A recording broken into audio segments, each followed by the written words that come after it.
Andeha sika ravana hitsangana hanatanteraka ny hira fanetanana ny azakazaka masina.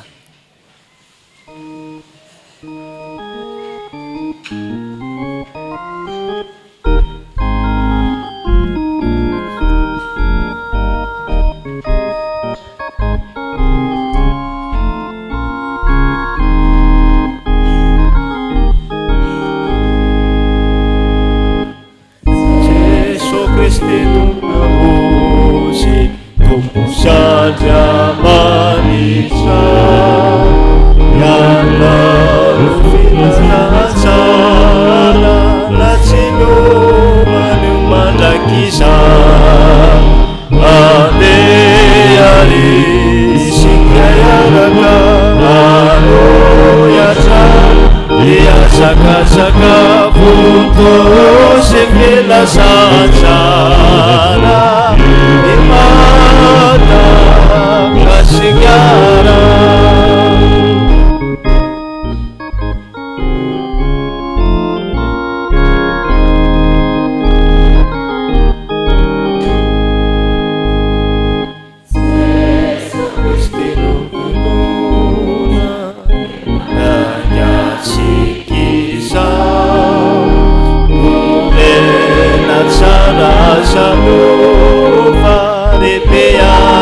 Saka-sakoana Ade ari isikyayaraka Ano yatsa Nia saka-saka Futo si filazansa Ra imada Kasikyara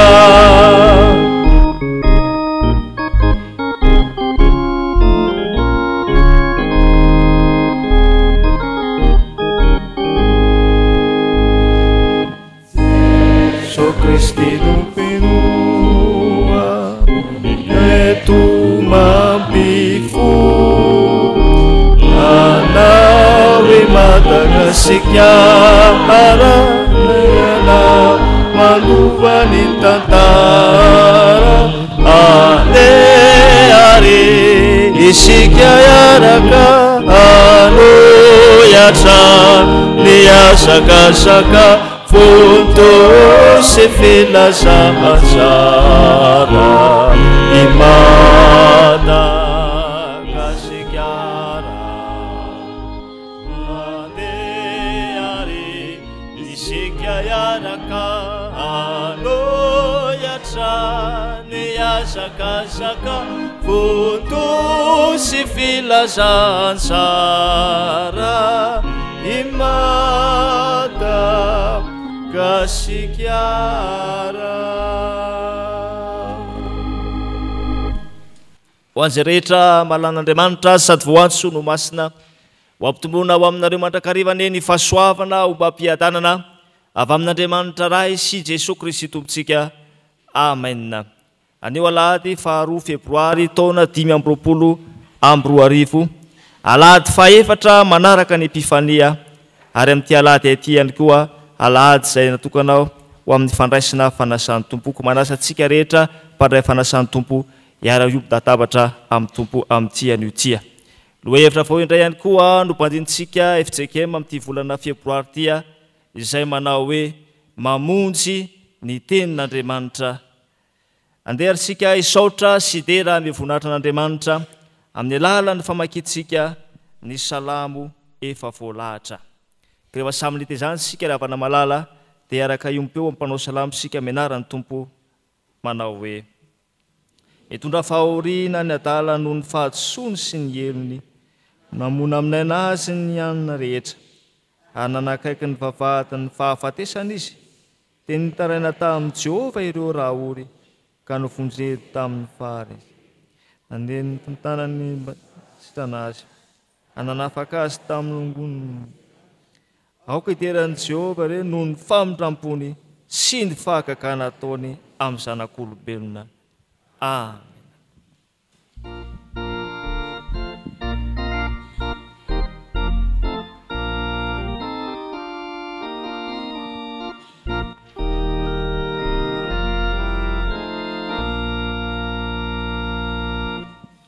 Ide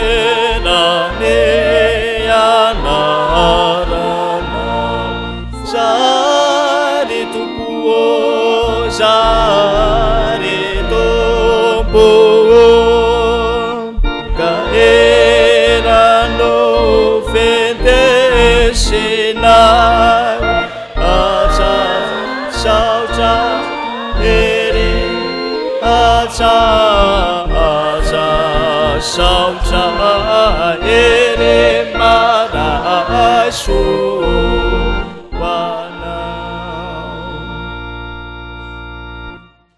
evoaomboianao ny soloelokane soloeloka ka mendrikana vanay hoe aja saotra ery aja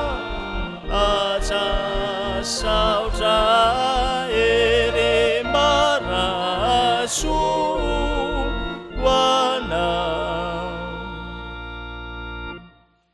endreny fety afanao endreny erinao endreny erinao trabamontsena isaga aja saotra ery aja saotra ery marasoanao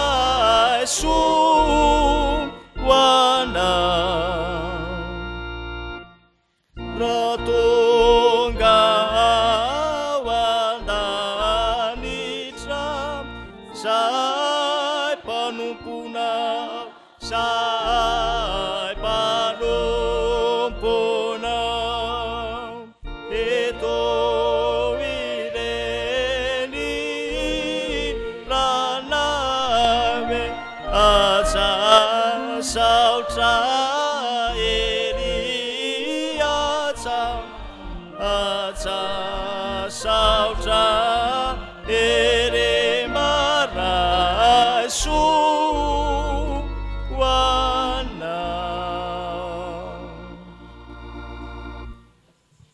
Ivavaka isika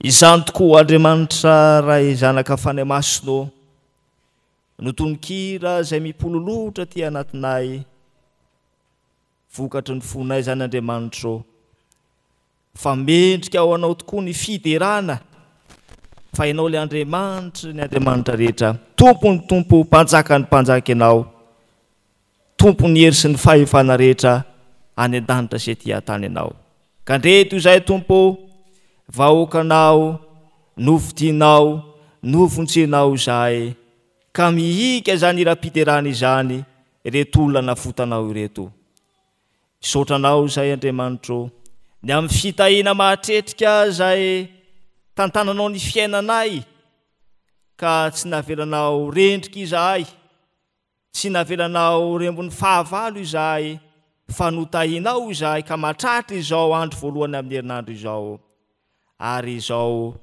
alahady ifandraisana izao nomenao volana vaovao ihany koa zay Andriamanitra noho ny fitiavanao anay zany rehetra izany ka ankasitrahanay anao ry tompo Andriamanitra eo tompo maro tokoa ny tehatratra izao fotoana izao kanefa izahay tena mindranao fo novidinao izay no avanao izay ka nitominao ihany koa dia tonga eto amin'ity temponao masitay tya tsy iza fafavadiny lanitra izany apetraka fenao pelatananao ara tompo zay rehetra tanterahanay eto mba ho tena tafahoana aminao marina tokoa izahay ireto vahoakanao zay mangetaentanao Andriamanitra ka tsy tahaka ny idiran'izy reto eto ny voan'izy reto fa mandray teny fiainana fa aminao izy ireo ary mandray ny are-pahasoavana fa aminao izy ireo entiny indray miatrika ny fiainany manontolo miatrika ny herinandro vaovao zay omenao azy ka dia isaoranainao tompo ary ny fanatrehanao ane ho amin'izao fotoana izao voninahitra teo anao rery andr'Andriamanitra ray zanaka ary fanay masina amin'ny anaran'i Jesosy Kristy mpamonjy anay manakera fa Nazareta no anaovana izany vavaka izany. Amen. Tonga ho amin'ny fotoana ho an'ny ankizy sy ny tanora sika ka miangavy ny tanora sy ny ankizy rehetra hitsangana anatanteraka ny hira efa voalahatra.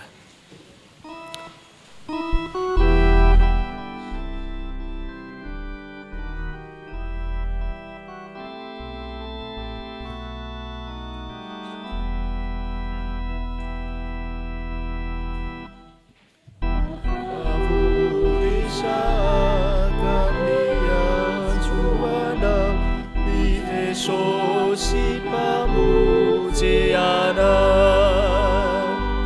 miaino tompoa mitenena isa fa mitady anao isa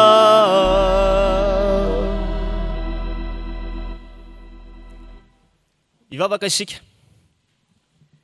isaoranainao Andriamanitro fa mbola miteny aminay mandrakariva ianao miteny ihany koa ianao andreto ankizy sy ny tanora ireto ka mampianarana Tompo ny fanahy masina hiasa ao anatinay mba tonga anay tanora sy ankizy hijoro amin'ny fahamarinana sy hijoro amin'ny mampianatra ao anay dia mitenena raha Tompo araka ny fombanao amin'ny anaran'i Jesosy amen.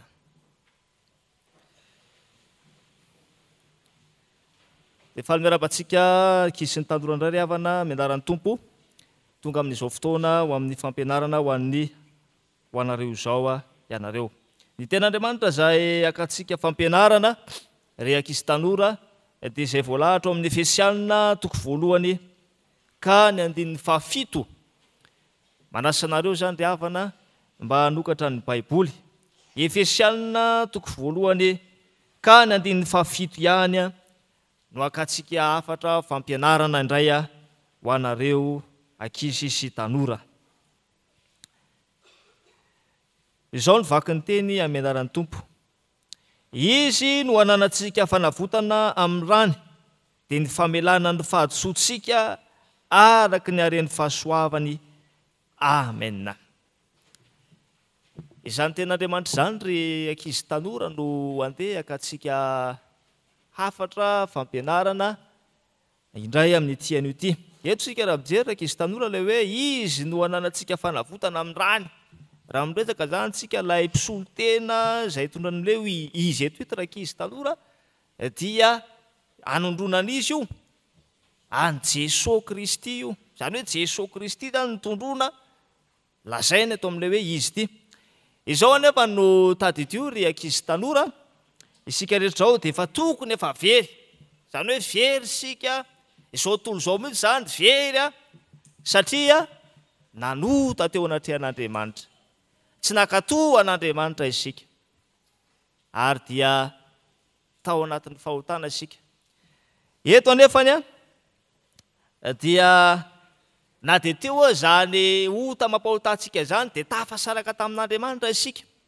Rehefa tafasaraka tamin'Andriamanitra isika ry ankizy tanora dia izao hoe tsy navelan'Andriamanitra ho very isika, tsy navelan'Andriamanitra ho faty isika, fa noho ny famindrampon'Andriamanitra sy ny fitiavana antsika olombelona ary niporofony zany fitiavana izany tamin'ny alalan'i Jesosy Kristy. Tamin'ny alalan'iza hoe no porofon'Andriamanitra zany ilay fitiavany any olombelona izay efa tena tafasaraka taminy efa very tokony efa very tsisy velona tsontsika na dia ray akory satria maty ny fahotana fa noho ny fitiavan'Andriamanitra tanteraka tao amin'ny Jesosy Kristy ilay zanan'lahy tokana nanaiko sorona nanaiko faty ary nandatsaka ny rany teo amin'ny hazo fijaliana. Izany hoe raha tsy maty zany ry ankizy tanora Jesosy teo amin'ny hazo fijaliana nanaiko faty izy isolo eloko atsika raha tena marina zany dia tokony tsika zany no maninona no faty sika tokony ombona teo amin'ny hazo fijaliana fa noho ny fitiavan'Andriamanitra atsika noho ny fitiavan'Andriamanitra izao tontolo izao noho ny fitiavan'Andriamanitra anareo ry ankizy tanora dia nomena antsika Jesosy Kristy nanaiko faty ho famonjena ho antsika. Zava-dehibe zany sady zava-dehibe ry ankizy.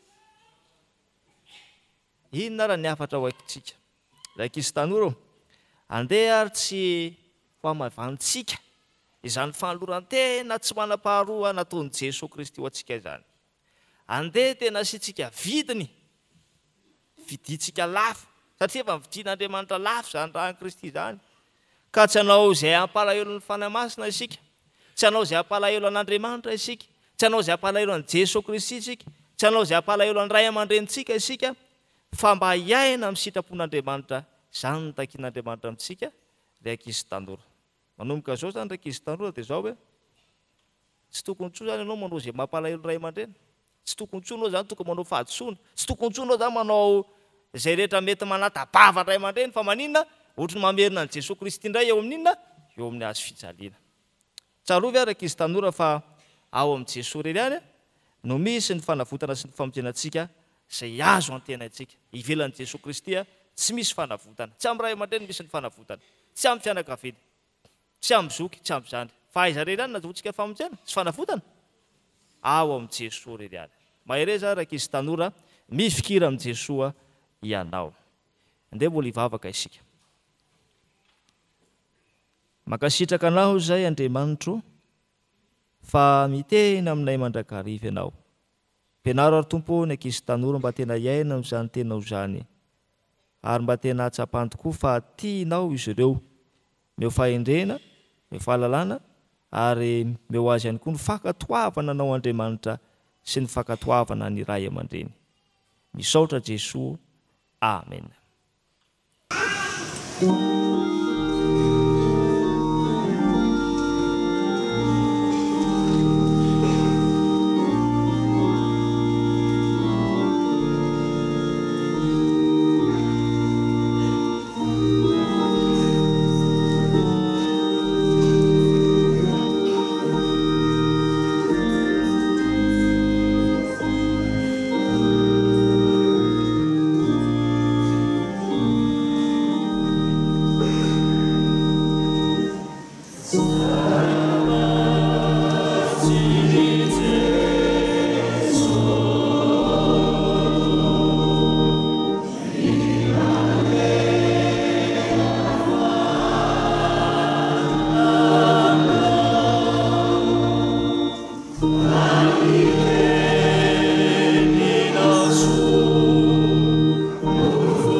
Ry vavaka isika Tompoko.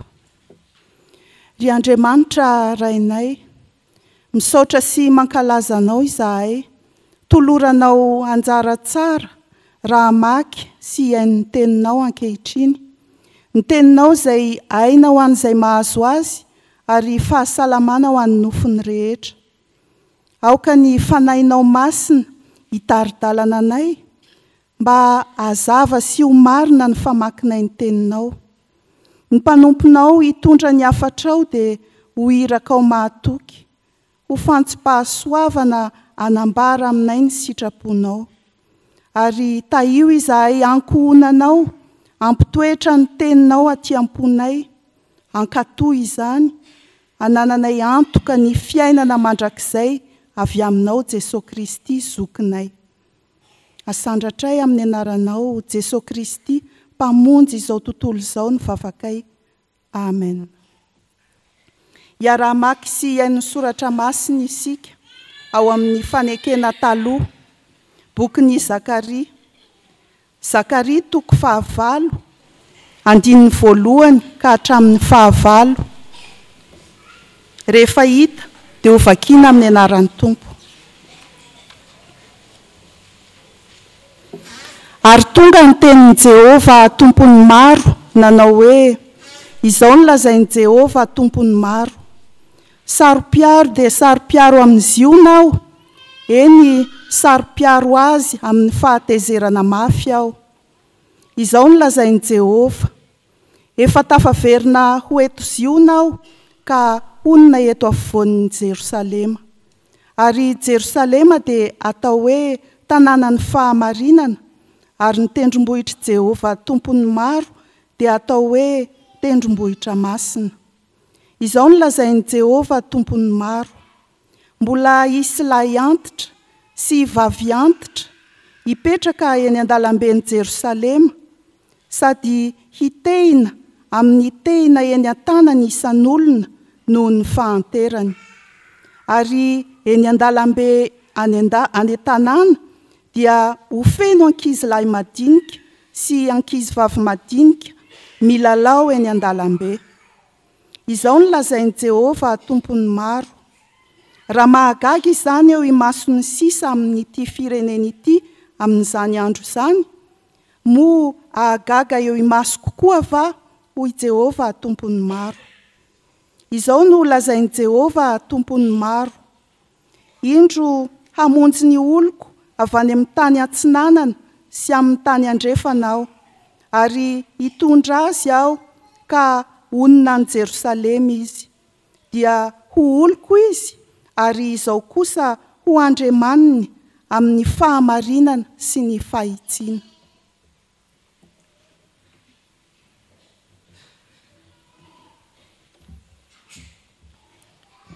Ho tohizantsika ny famakiana ny soratra masina ao amin'ny fanekena vaovao. Filazantsara araka ny Jaona.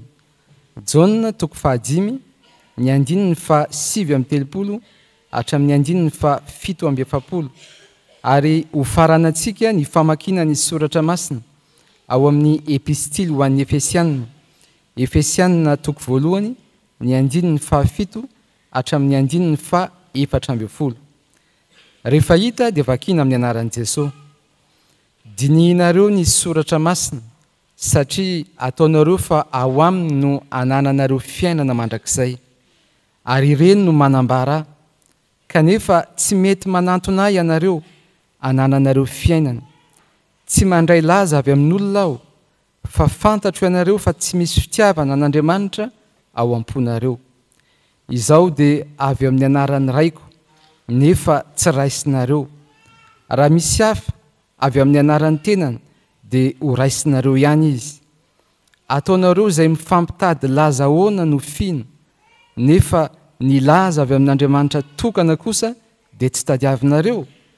Aza ataonareo fa izao no hiampanganareo amin'ny ray.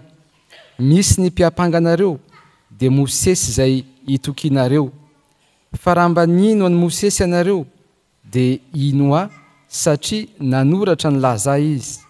Fa raha tsy mino izay nosoratany ianareo, ataonareo ahoana no finony teniko. Izy no ananantsika fanavotana amin'ny rany, dia ny famelana ny fahadisoantsika, araka ny hareny fahasoavana, izay nataony be ho antsika tamin'ny fahendrena sy ny fisainana rehetra. Rehefa nampahafantariny ny zava-miafina ny amin'ny sitrapony isika, araka ny safidiny izay nokasain'ny tenany. Ahatanterahany ny fitondrana atao mandra-pahatapitry ny andro voatendry, anangonany ny zavatra rehetra ho iray ao amin'ny Kristy, na ny any an-danitra na ny ety an-tany dia ho ao aminy. Ao aminy koa no anaovana antsika olovana rehefa notendrena raha teo isika, araka ny fikasany izay mahefa ny zavatra rehetra, araka ny ankasitrahany fony, mba ho fiderana ny voninahiny izahay izay nanantena any Kristy raha teo. Ao aminy koa ianareo, rehefa renareo ny tenin'ny fahamarinana, dia ny filazantsara famonjena anareo. Eny ao aminy koa ianareo, rehefa nino no nasiana tombo-kase tamin'ny fanahy masina araka ny teny fikasana. Izany fanahy zany no santatry ny lovantsika ho amin'ny fanavotana ny olona izay nalainy ho an'ny tenany, ho fiderana ny voninahiny. Amen.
Raha misaotra an'Andriamanitra sika riavana natafita sony volana janoary nampahitany ny fahalebiazany fiandrianany ary tonga amin'izao volana febroary izao eritreritra indray ny hery ny tenin'Andriamanitra mamonjy antsika ary dia miarabantsika ampifaliana natafita izany volana ambarany maro hoe tena sarotra izany.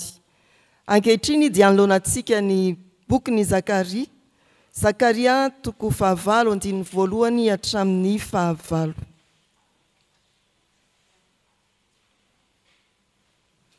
Amin'izany no iompanany ity afatr'Andriamanitra ity ary engane ny fanahy masina mbola hitarika antsika ampanatona bebe kokoa an'Andriamanitra amin'ny alalan'izao toriteny izao.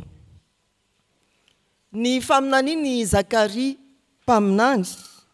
Zakaria ilay midika hoe mahatsiaro Andriamanitra dia faminaniana nitodika indrindra tamin'ny faritra atsimo ny zanak'Israely tao Joda izay vao nivoaka ny fahababoana tamin'ny andron'ny Darius mpanjaka Persiana ao amin'ny toko 1 no ahitantsika an'izany. Rehefa avy any am-pahababoana ny mponiny Joda dia nandefa ny afatra tamin'ny alalan'ny mpaminany Zakaria Andriamanitra. Voalohany nampita taminy fa misy ny drafitra fanarenana ny tanàna sy ny mponiny Joda avy any amin'ny fahababoana. Fanarenana ny tanàna, fananganana indray ny tempoly, fanarenana ny ara-panahy, ny ara-toekarena, ny ara-piarahamonina. Fahitana impito miantaona no hitondrany mpaminany Zakaria izany, tenin'Andriamanitra izany atao amin'ny bokin'ny Zakaria, ny toko 1 hatramin'ny toko 9. Rehefa napetrapetrак'Andriamanitra ny drafitry ny fanarenana, ao amin'ny toko 7 sy ny 9 dia miantso fibebahana ary mampanantena ny fahatanterahany famonjena Andriamanitra.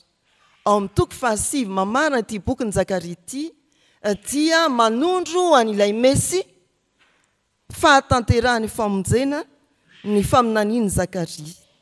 Arak'izany dia ao amin'ny toko 9 ilay hafatra, ilay faminaniana, ilay teny nampitondrain'Andriamanitra ny Zakaria mampanantena famonjena ho an'izay mibebaka no manoloana antsika. Hiverina ho tanàna ny fiadanana anjakan'ny fahamarinana i Jerosalema. Zay raha fitinina ny toko 9. Hiverina ho tanàna ny fiadanana anjakan'ny fahamarinana i Jerosalema.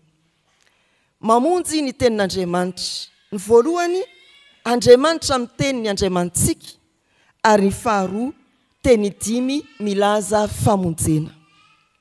Andriamanitra miteny ny Andriamantsika.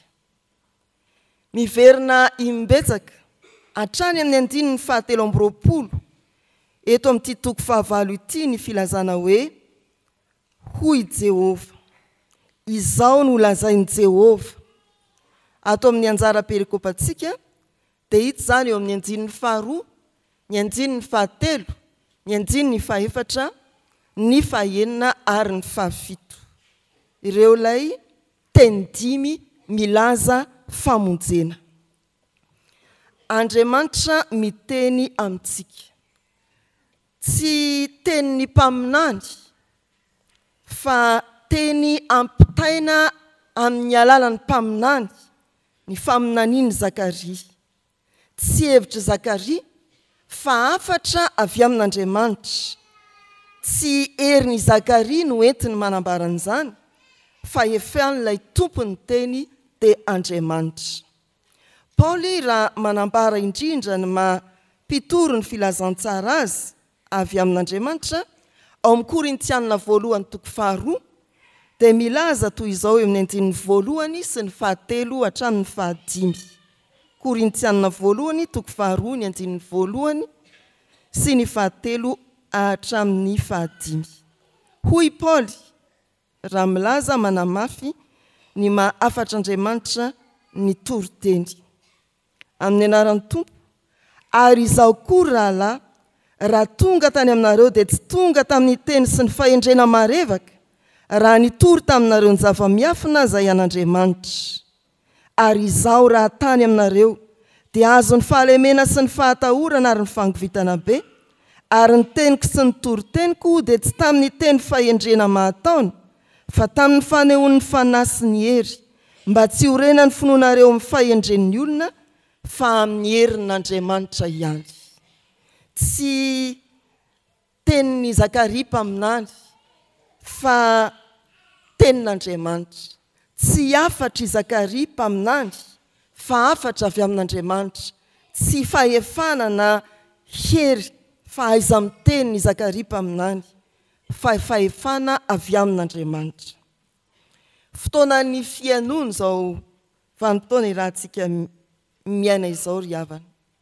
Maro eny an-dalambe na any anaty fiara fitateram-bahoaka, eny any anaty fiara manokana any no manana fahazarana mametraka. Ino ny dikan'izany aloha amin'ny teny malagasy? Ekotera. Tena miaino ny betsaka. Ary ho anao mety zatra mampiasa an'ireny. Inona ilay tena henonao ao? Andriamanitra ry havana, ny Andriamanitra izay ivavahantsika, nanorantsika tena, atontsika amin'ny fotoana tahaka izao dia Andriamanitra miteny. Fotoana ny fianony izao. Ary ity volana febroary ity dia ampatsivona antsika fa miteny tokoa Andriamanitra. Vonina iaino an'Andriamanitra ve isika? Feno zavatsarotra izay mitan-kezaka be ny fiainantsika andavanandro. Amin'ireny dia mifampahery raha ivoaka ny trano na fanadinana, niatrika asa na koa andamindamina fiainana any amin'ny sampandrara samihafa dia mampahery ny ao an-trano hoe ndana fa vitanao io hoe. Dia ohatran'ny adino ilay teny hoe mahay ny zavatra rehetra ianao amin'ilay ao amin'ilay mpampahery anao. Tsy ianao fa no ilay mpampahery. Adintsika ny tenin'Andriamanitra fa izay lazaina talaky ny sofintsika no raintsika avy hatrany dia mahasidokantsika. Ten'Andriamanitra miteny amin'ny fotoana rehetra, manoloana ny zavatra rehetra ry havana, ny Andriamanitsika. Izao ny lazain'i Jehovah tompony maro. Miteny Andriamanitra ary hoy ny bokin'i Isaia 5:5-20, tsy verina foana ny aminy teny raha tsy efa nahavita izay nampanirahana azy. Ko amin'izany, raha miteny Andriamanitra na raha oviana dia ianoy, raiso ary iaino, meteza ho tahaka ny Zakaria, ampita koa ny afatr'Andriamanitra eo ambany fahefan'Andriamanitra. Andriamanitra miteny ny Andriamanitsika. Fa izay faharoa, raha miteny ny Andriamanitsika, ahoana hoy izy? Dia hoy ny tanora hoe ozy teniny hoe. Izao ilay afatra dimy. Ny voalohany, tiantsika Andriamanitra. Eo amin'ny andininy voalohany sy ny faharoa indrindra dia izao no voalaza ny soratra masina. Izao no lazain'i Jehovah tompony maro, sarom-piaro dia sarom-piaro amin'ny zionao, eny sarom-piaro azy amin'ny fahatezerana mafy ao. Milaza ny fitiavan'Andriamanitra izany teny izany ry havana. Hoy ny tompo hoe tena tiantsika izy. Sarom-piaro dia sarom-piaro amin'ny zionao, sarom-piaro amin'ny fahatezerana mafy. Mety teny ianao hoe aizako hoe mba hataovy matotra. Fahavoazana manjo ny fiarahamonina ankehitriny dia io tsy fampiny ny fitiavana io. Manomboka any amin'ny fanambadiana, ny raim-pianakaviana sy ny renim-pianakaviana, makao amin'ny tokantrano ray aman-dreny sy ny zanaka, na ny zanaka sy ny ray aman-dreny, eny amin'ny fiarahamonina ary eto amin'ny tanindrazantsika. Tadiavina ny hoe aiza ny fitiavanao raha vadiko. Tadiavina ary takin'ny ankizy ny hoe aiza ny fitiavanao dada sy neny. tadiaviny vahoakana malagasy no hoe aiza ny fitiavan-tanindrazana. Ry havana malala rehetra amin'ny tompo, mamonjy ny tenin'Andriamanitra. Ny teniny voalohany ato amin'izao perikopa izao dia ny hoe saro-piaro amintsika Andriamanitra. Tena tiatsika Andriamanitra. Karoy aloha izay fitiavan'Andriamanitra izay. Dia ndao hitady ny fitiavana amin'ny manodidina anao fa hita vetivety io. Tsy hitenenina hoe tsy ilaina akory, fa ny olona tena mahatsapa ny fitiavan'Andriamanitra no afaka hitiany manodidina azy. Ny faharoa ry havana, ny afatra faharoa, tenin'Andriamanitra faharoa dia hitantsika eo amin'ny andininy fahatelo. Izao no lazain'i Jehova, efa tafaverina eto ziona ka onona eto avoan'ny Jerosalema. Jerosalema dia atao hoe tanàna ny fahamarinana, tendrombohitr' Jehova, tompony maro dia atao hoe tendrombohitra masina. Miara-monina amintsika Andriamanitra. Miteny Andriamanitra hoe efa tonga eto ziona zao. Hiara-monina aminareo ho eo avoany aho, hampanjary ny tanàna ho tanàna ny fahamarinana ary ny tendrombohitro ho tendrombohitra masina. Andriamanitra dia tsy mifidy adresy. Andriamanitra tsy mifidy toerana. Ijoroany eo afovoany. Fa na ny Etazonia, na eto Madagasikara, na amin'ny faritry Afrika, na ny amin'izay tany heverina famandroso indrindra, eo afovoany Andriamanitra. Izany no teny mpamonjena ambarany amintsika. Amin'ny alalan'ity faminaniany Zakaria ity. Ty Andriamanitra ivavahantsika ity, dia Andriamanitra eo aminao. Hitanao eto am-piangonana izy, hitondranao ody any an-trano izy, hitarika anao amakivaky lalambe, hiray birao aminao izy, hiray W aminao any am-pianarana izy, ary hiaraka aminao amin'izay rehetra ataonao. Eo afovoantsika Andriamanitra. Izany ilay teny milaza famonjena, teny mamonjy faharoa. Fa ny fahatelo dia hitantsika eo amin'ny andininy fahaefatra sy ny fahadimy. Ny andininy fahaefatra sy fahadimy, izao no lazain'i Jehova tompony maro. Mbola isy lahy antitra sy vavy antitra hipetraka eny an-dalamben'i Jerosalema, samy tena miteny eny an-tanany isan'olona no ny fahanterany. Ary eny an-dalambe any an-tanàna dia ho feno ankizilahy madinika sy ankizivavy madinika milalao eny an-dalambe. Ny lay antitra sy ny vavy antitra miaraka miteny, ny ankizivavy sy ny ankizilahy dia samy milaza sokajin'olona marefo. Fa hita eny an-dalambe miriry am-pifaliana izany. Izany ilay teny mpamonjena anafarana ny firenen'i Joda amin'ny alalan'ny Zakaria. Fa lazaina amintsika koa olon'Andriamanitra kehitriny. Tena manorina fiadalana ho antsika Andriamanitra.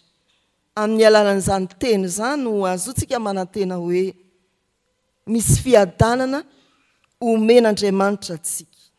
Ny sokajin'olona marefo, na lahy na vavy, na antitra, na ankizy, dia afaka hiriry am-pifaliana.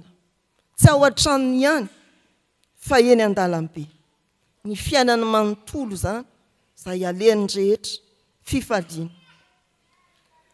Rentsika fa mafy dia mafy ny tsy fandriam-pahalemana, tsy eto amin'ny nosin-drazantsika ihany, fa hatraizatraiza manerana ny tany. Betsaka mitebitevy rehefa lasa mivoaka bebe na dadabe, very any iny, Alzheimer, Alzheimer. Dia tahina indrindra koa aterina sy alaina ny ankizy na ny tanora, satria sao sotomin'ny olona eny an-dalana. Sika moa maro na lahy na vavy, mamiana mafy ny entantsika, satria betsaka ny mpanao sinto mahery, tsy misy fiadanana. Fa amin'izany tahaka nanambarany Zakaria ny faminaniana ho an'ny Jerosalema avy any amin'ny fahababona, dia misy fiadanana. misy fiadanana asakasakitsika izay tsy andray ny fahamarinany teny mifony famonjena lehibe ny tenin'i Jesosy manao hoe fiadanako no omeko anareo. Dia adaly ianao raha iteny hoe tsy miadana, tsy noraisinao zany ilay teny mpamonjena avy amin'i Jesosy manao hoe fiadanana.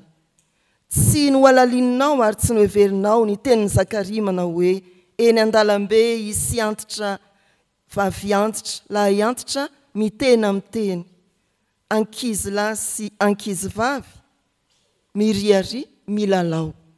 Raisy zany ry havana dia hitanao ny fahagagam-piainana. Raisy ny tenin'Andriamanitra tena ho famonjena ho anao. Tsy hoe ny fisian'ny vola ny mampiadana, firifiry ny olona manana vola mety mandifotra azy, fa tsy manana fandriampahalemana. Fa ny fisian'ilay tompony fiadanana manambara ny fahafahana miriri, ankalalana sy ampifaliana eo amin'ny fiainantsika ny zava-dehibe. Ny teny milaza famonjena fa efatra dia eo amin'ny andininy fahaenina. Mifamatotra amin'ny andininy faefatra sy fahadimy ihany.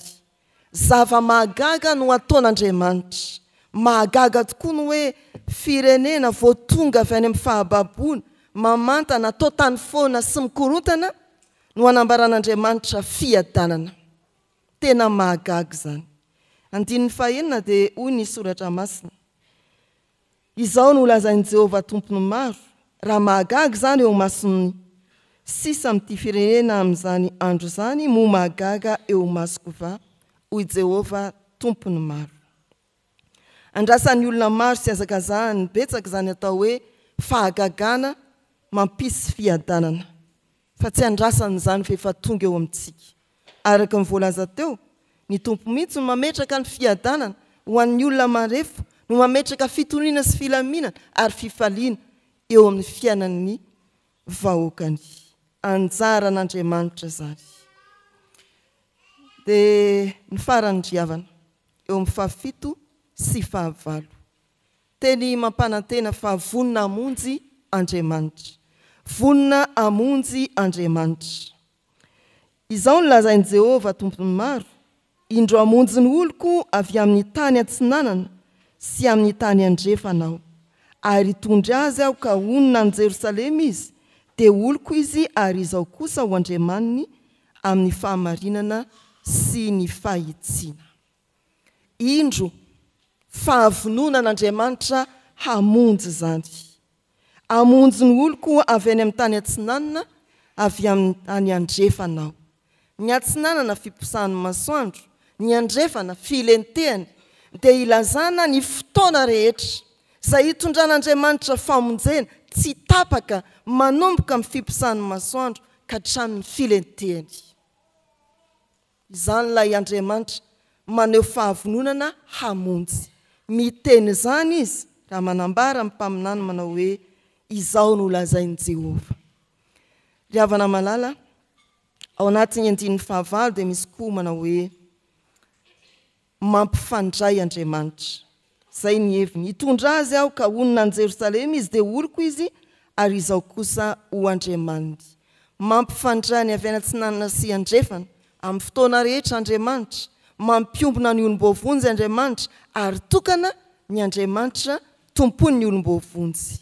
Sady mifandray oloko izy izao andriamaniny, sady mifandray amintsika Andriamanitra no mampifandray antsika. Amin'ny fiainana mety hoe anjakanjakany samy maka ho azy, na ny olona tavela irery anatrano dia onjoonjony, na ny olona miavonavina tsy te halalana iza na iza, na ireo sokajin'olona manao hoe isika ihany, ny samy mpanambola, ary mana etsy an-dany koa, ndao isika samy mafiady. Ry havana malala amin'izany, dia miteny Andriamanitra, vonina amonjy izy ka ampifangaro, ampifandray, ary hiteny amintsika hoe oloko ianao. Olon'Andriamanitra isika. Vonina hampiombona, ampifandray Andriamanitra. Zany ry havana no afatra fahadimy, teny milaza famonjena. Eo amin'izay mety mampisaratsaraka ny tompo hamonjy ary ampiombona. hampitodika atsika amin'Andriamanitra tokana ny teny hoe oloko izy izao Andriamanitra. Fa marana dia ny hoe Andriamanitra miteny ny Andriamanitsika. Raha miankina amin'ny teniny isika dia ho voavonjy ary hanana fiainana mirindra sy miadana. Fanontaniana enti-mody dia ny hoe matoky ny tenin'Andriamanitra ve ianao ary manantena ny fahatanterahany teny mpamonjena eo amin'ny fiainanao manomboka amin'ny fiposahan'ny masoandro ka hatramin'ny filenteny. Mandihana eritrereto tsara dia hamaly eny any ianao. Amen. Namana malalao amin'ny tompo malona izany sitrapon'Andriamanitra izany dia mahatsiaro fa tsy tanteraka eo anatrehan'ny tompo isika ka ndeha isika hiobona amin'izao vavaka fifonana izao. Hivavaka isika.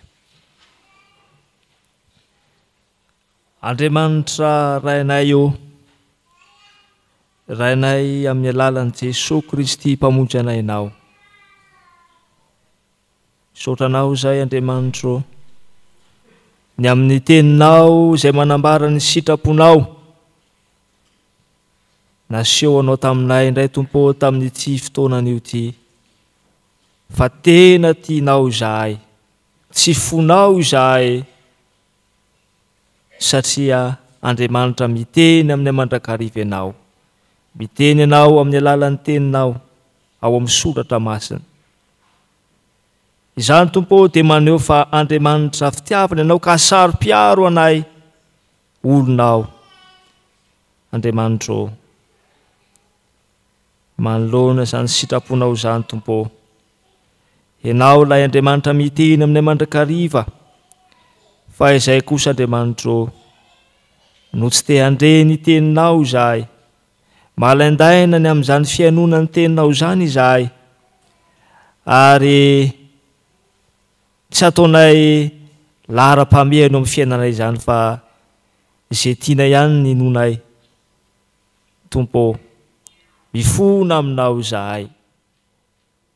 Ianao ilay manatrotra ny tananao Andriamanitra, mitondra fanavotana ho anay, manome anay fiadanana, ary ianao ilay maneritry-tena hiara-monina aminay.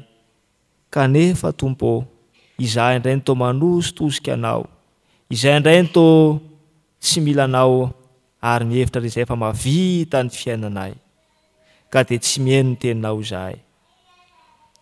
Ndeto izahay Andriamanitra maneritry-teny eto anatrehanao izahay, mifona aminao izahay ny amin'izany tsy fanatanterahana izany. Mifona aminao izay ny amin'izany fahalainanay tsy hiaino anao Andriamanitra izany, tsy hiaino ny feonao Andriamanitra izany, na ao anatin'ny tambajotra izany, toy ny rendrarendram-piainana ihany. Ndrehaka izao fiainana izao no toa mahaliananay, mahalady ny sofinay hieno sy hijery ny zava-misy, ny zava-poana sy ny filany eto amin'izao tontolo izao. Fa tsy manana fotoana koa izay tompo, hienona ny teninao. Tompo, mifonana eto anatrehanao izany, menatra izahay, mangahy ahy izahay. Andriamanitra mamindra fo aminay ianao, ary mamela ny elokay tsirairay avy ianao. Ka indro izay tompo, hanonona izany tsy fanatanterahana izany eto anatrehanao amin'ny alalan'ny vavaka mangina izay. Ianory tompo ny fifonanay.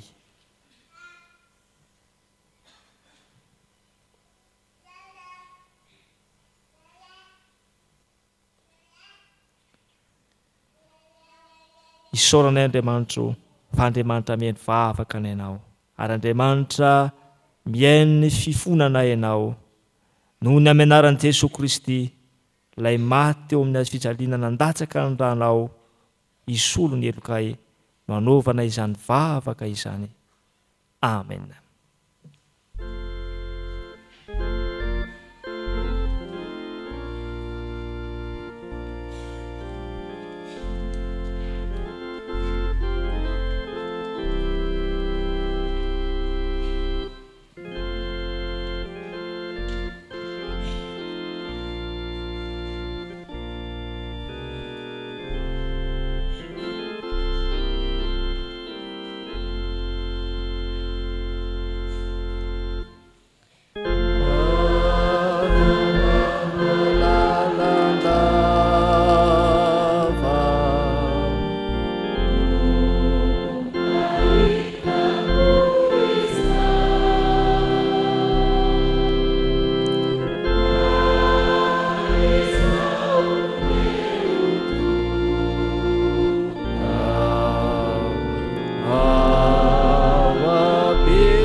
Avana malalo amin'ny tompo ny Andriamanitra ivavahantsika dia Andriamanitra mamindra fo sy mamela heloka koa raiso amin'ny finoana sy amin'ny fanantenana eo am-pitsanganana ny teny famelan-keloka atolotro ny tompo. Fa hoy ny tompo, izao no fanekena ataoko aminy rehefa afaka izany andro izany ho Jehova, ataoko ao am-pony ny lalako sady hosoratako ao an-tsainy dia ho koa izy ny fahotany sy ny helony tsy ho tsarovako intsony. Amara amin'ny anaran'ny tompo fa voavela ny elokareo noho ny anaran'ny masina. Aleluia, miderany tompo.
Sakazana Jesoana Esinua Vutra Jesoana Matene Topunai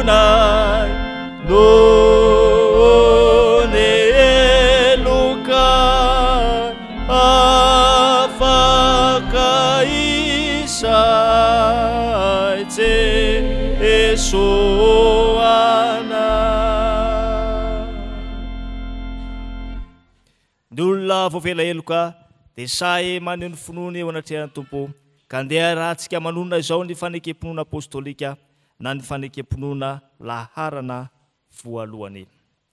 Mino an'Andriamanitra ray tsy to mpanao ny lanitra sy ny tany aho ary mino an'i Jesosy Kristy sanany lahy tokana tompontsika izay nitorotorona tamin'ny fanahy masina nateraka Maria Virjiny ilzary ny napaka Pônty Pilato nomboana tamin'ny hazo fijaliana maty ka nalevina nidina tany amin'ny fiainantsika nitsangana tamin'ny maty tamin'ny andro fahatelo niakatra ho any an-danitra nipetraka eo ankavan'Andriamanitra ray tsy to avy any haviany tsara ny velona sy ny maty. Mino ny fanahy masina aho ny fiangonana masina manerana izao tontolo izao ny fiombonan'ny olona masina ny famelan-keloka ny fitsanganan'ny tena ny maty ary ny fiainana mandrakizay. Amen.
iobona ao amin'ny vavaka fangatantsika riavana malaky vavaka isika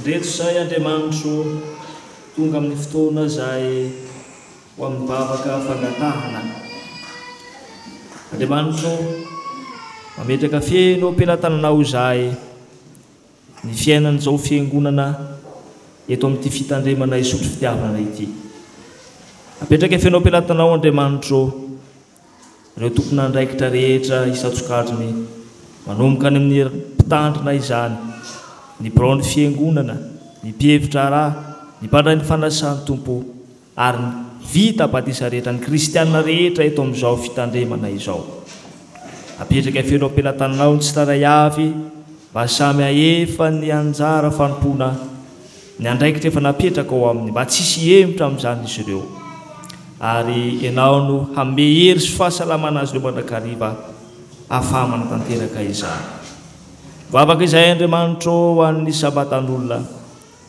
ianao mahita ny fiainany tsirairay avy ny isa tokantrano ao Andriamanitro ny marary ianao tompo no hanasitrana ireny marary reny na ny tokantrano izany na ny amin'ny toeram-pitsaboana izany enina dia nitonga eto amin'ity toeranyity koa aza dia ianao Andriamanitra mahita ny mahazoazo ireo mahita ny loharana retina rehetra ianao no hanasitrana Andriamanitro ianao ny hamindra fo amin'izy ireo ihany koa ary meo azy mandrakariva ny fanantenana avy aminao Andriamanitra fa ny teninao dia mahavonjy azy ireo araka ny loha hevitra ny volana izay mpanjinonay amin'ity volana ity ao ihany koa Andriamanitro ireo izay azo pahoriana ianao ampahery azy ireo mba tsy hiondrika izy ireo manoloana an'izany tompo ianao ampitraka azy mandrakariva ianao ampahery azy mandrakariva fa lalana tsy maintsy andehanana izany fahafatesana izany fa ianao Andriamanitra kosa efa nandresin'ny fahafatesana efa nitsangana tamin'ny maty ianao ary izany no toko sy fanantenana ho anay kristianina dia hiara-belona aminao koa zahay satria mino anao dia mampahireza tompo ireo mpanomponao izay hiaran'izany fahoriana izany ametraka fianao am-pelatananao ary izay Andriamanitro ny fiainan'ny fiangonan'i Jesosy Kristy eto Madagasikara hiatrika ny fivorian'ny synôda lehibe izay tompo amin'ity taona 520 ity ary dia mitalao sy mangataka aminao izay Andriamanitro fa ao anatin'izany synôda lehibe zany no hifidianana indray reo mpiandraikitra foibe ao ihany koa no hifidianana indray ny filohan'ny mpiandraikitra foibe izay filohan'ny fiangonan'i Jesosy Kristy eto Madagasikara vavaka izay Andriamanitro ianao manomana olona izay hitondra indray izao fiangonana izao mba hampijoro amin'ny fahamarinana ity fiangonana FJK ity ho lavitra ny faharatsiana rehetra ary ianao no ametraka olona araka ny fonao Andriamanitra hanampahendrena hahafahany mitondra indray ny vahoakanao eto amin'izao FJK izao dia apetraka fianao am-pelatananao tompo izany fotoana lehibe ho an'ny FJK izany izay ho tanterahana amin'ny volana aogositra ho avy izao taeo tompo nisaky ny synôda apartany 7 manerana ny sahany FJK taeo tompo reo président synôdaly rehetra ary mivavaka ihany koa izay tompo ho an'ity synôda apartany misy anay dia synôda apartany Antananarivo andrefana mombany tsy taray avy tompo ny amin'ny andraikitra rehetra izay efa nintsoina ho azy ireo ka mba tena ho vodiny fahamarinana sy ny filazantsarano tokoa tompo ity synôda apartany misy anay ity mametraka fiainao am-pelatananao ihany koa ny fitandremana rehetra manerana ny sahany FJK ny fitandremana rehetra manerana ny synôda apartany Antananarivo andrefana taio ny mpitarina tsy taray avy isa mpitandremana meo hery meo tanjaka meo fahasalamana izy ireo ahafamana tanteraka izany andraikitra izany mivavaka izay tompo ho an'ity firenena misy anay ity manjaka eto koa tompo ny fahalovana rehetra manjaka eto ny tsy fahamarinana rehetra. Tompo mamindra fo aminay ianao. Io tompo ny mpitondra izao firenena izao. Ianao Andriamanitra ny anolo-tsaina izy ireo. Mba tena hiankina aminao ny mpitondra fanjakana rehetra isatsokaziny. Ka ny fahendrenao Andriamanitra ny tondrana izao firenena izao mba ho araka ny sitraponao. Ka tsy hanjaka eto tompo eto amin'ity tanina ity ny faratsiana sy ny asan'ny devoly ary hodidina tsy anaketrana mpahefana eto amin'ny tanina izany. Fa hanjaka eto kosa eto amin'ity firenena misy anay ity ny fiadananao Andriamanitra. Izany no irinay vahoaka malagasy ary izany no antony hijoroan'ny fiangonana tompo izay mpaminany hijoro hanohitra ny tsaradrany sy ny tsaraka ny sitraponao Andriamanitra. Dia ampijoro tompo ny fiangonanao tsirairay avy ny sabatan'olona ny kristianina rehetra.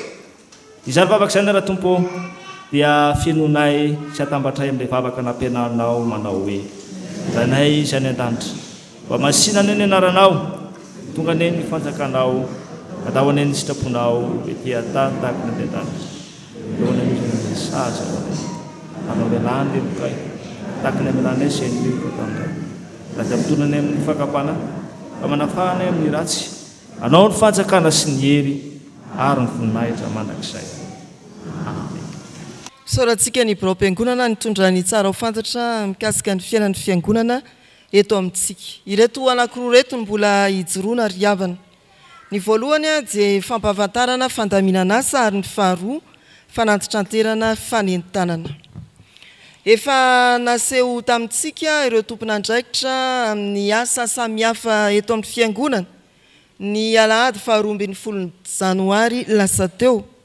Ary tao anatin'izany ireo mpanompon'Andriamanitra nanaiky ampanetretena hiantsoroka ny tohana ara-bavaka na ny coaching de prière izay fanaontsika teo aloha. Misy 12 mianadahy izy ireo. Nambara tamintsika tamin'izany fa anomboka amin'ity volana febroary ity ny asa fanompondreo avantsika ka ny alatsinainy hatramin'ny sabotsy izany asa fanompony izany ry havana. Ambara amintsika ary fa hitantsika ao am-petadrindrina ireo tompon'anjara manomboka ny alatsinainy ka hatramin'ny asabotsy vonona hitondra mambavaka antsika anonona vavaka miaraka amintsika eo anatrehan'Andriamanitra. Ary ao am-petadrindrina izany fandarana izany dia amin'izay fotoana mety mandamina anao na mety misy zavatra manery anao ho zaraina mba entina mibavaka aza misalasala manatona andreo mpanompon'Andriamanitra ireo. Dia ny petadrindra no manambara hoe raha oviana dia amin'ny firy ka hatramin'ny firy iza no anan'izany anjara fanompona izany. Ny fandraisana ny antom-bavaka dia nisina fomba anankitelo. Ny voalohany dia avy amin'ny fiangonana ny sampanasa asa fikambanana vomiera ary komity afaka manolotra antom-bavaka ho amin'ireo mpanompon'Andriamanitra ireo azahoana mametraka ny fiainan'ny fiangonana na ny fiainana sy ny asan'ny sampanasa asa fikambana vomiera sy komity eo am-pelatanan'Andriamanitra amin'ny vavaka mitohy. Ny faharoa dia isika tsirairay atolotra atsika ao ampidiranao taratasy takelaka kely tahaka izao mitaona atsika anolotra antom-bavaka arak'izay mety maresy lahatra na manery atsika eo amin'ny fiainatsika na koa fiainan'ny fiangonana mety tsy takatry ny tompona ndraiky zany fa heverinao fa antom-bavaka tokony atao na eo amin'ny fiainan'ny firenena. Soratatsika eo zany antom-bavaka zany dia sitsika ny anarantsika ny adresitsika ary ny fifandraisana. Nahoana ho asiana anarana adresy fifandraisana. Ity fiara mivavaka ity ry havana ny fanohanana am-bavaka dia natao indrindra ifampizarana ifampitondrana ny mahavesatra. Mety tsy todinao lay hoe manatona mivantana dia atolotra ao an-taratasy. Ny tena tsara indrindra mantsy dia manatona mivantana ny tompon'andraikitra. Raha tsy mety amin'ny fotoananao ireo voalahatra ao anatin'ny herinandro dia afaka manolotra ny antom-bavaka manery anao ianao amin'ity taratasy ity. ilaina koa ny anarany adresy ary ny fifandraisana mba azahoana manao ny fanohizana na ny fanjoina izany fiainanao ara-bavaka izany. Atao ohatra ny hoe ohatra mangataka vady amin'Andriamanitra. Azo atao tsara zany. Dia raisiny voamerany am-panahy tompon'andraikitra ao amin'ny fanohanana ara-bavaka izay antom-bavaka izay, atolony ny tompon'andraikitra. Miezaka mafy mihitsy ilay mpivavaka. Tahio rana azo ny sahaza ho azy. Ianao nefa kay efa miaingany ny fiantsoana voalohany. Tsy sendra tsy henon'ilay havantsika. Mbola mangataka ihany izy tahio izy azo vady. Farany hoa azo vady anankiroa eo. Ka ny tiany haviana dia ny hoe mba ataontsika araka ny androny tsara ilay fangatahana. Anontany ianao ny tompon'andraikitra, manahoana ianao izay? Ohatra koa hoe mangataka vavaka fa tsy salama, mivavaka ny mpivavaka, ianao nefa efa lasa manao baolina ny Andohalo. Dia mba manao tatitra ny hoe efa sitrana soamantsara fa misaotra ny tompo. Amin'ny zareo tompon'andraikitra eo ihany. Raha mpisaorana moa tsy ferana amin'izany. Izay ary ilay antom-bavaka ry havana. Ny fahatelo moa zany dia ianao manatona mivantana, mifampizara izay antony ivavahana ary mario. Fa tsy ny hoe zavatra mahatery na mahaory no entina mibavaka fa hoy ny fampianarana tamin'ny alady lasa teo. Misy fahoriana va aokizy vavaka, misy faly va aokizy hira fiderana. Mba zarao koa ny fifaliana ahafana miara misaotra an'Andriamanitra. Dia izay ary havana ny avy amin'ny voamerany am-panahy, ray mpiandraikitra indrindra ny fitondrana amin'ny bavaka. Amafiso ny fijerentsika ny petadrindrina dia midira aza misalatsala amin'ireo fandaram-potoana ireo hitanao ny vokatra izany. Hoy ny soratra masina, antsoy aho dia ho valiko ianao. Ny faharoa dia avy amin'ny voamerany ankonana sy fanabeazana momba ny cours de soutien na ny fampianarana toana izay mikendry fanampiana ny mpanana fanadinana BEPC na ny baccalauréat. Ny tarina hatramin'ny ray martsa ny fisoratana anarana ry havana. Mba ampitomboisa ny misitraka ity asa tsara ataon'ny fiangonana ity. Raha ataony hoe fampianarana toana dia ao anatin'izany ny tena mahafampianarana azy tokoa araka ireo taranja fototra izay ampianarina. Efa vonona ny mpampianatra hitantsika ao mipetadrindrinao. Fa ankoatran'ireo ry havana dia tsy mitovy amin'ny fampianarana na ny koro any ivelan'ny fiangonana. Ity koro ity fa misy ampahampitaona 20 minitra eo na fefakadiny izay iantsona ireo ray aman-dreny eto amin'ny fiangonana. Mety ho ny mpitandrina ny birao-piangonana, ireo olona manana fanomezam-pahasoavana manokana afaka anome tantsoroka antsika mpianatra amin'ny fiatrehana ny fiainana.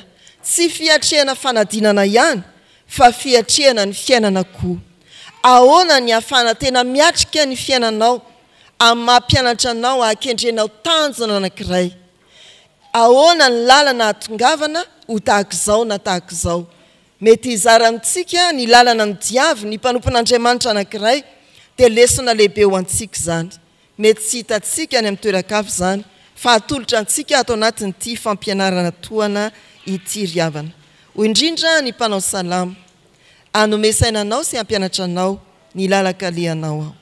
Ireo ary dia samy mieritreritra izay tandrify atsika isika ary hiara mientana amin'izany mba ho fampandrosoana ny fiangonana. Amen.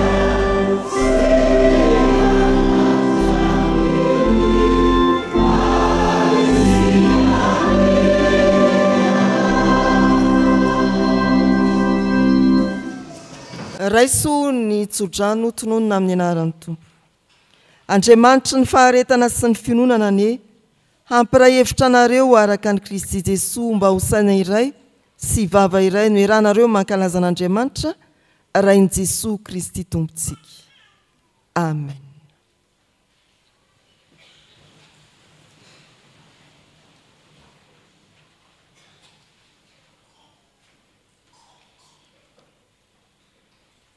Ho an'Andriamanitra irerianany ny voninahitra amin'ny anaran'ny Ray sy ny Zanaka ary ny fanahy masina. Amen.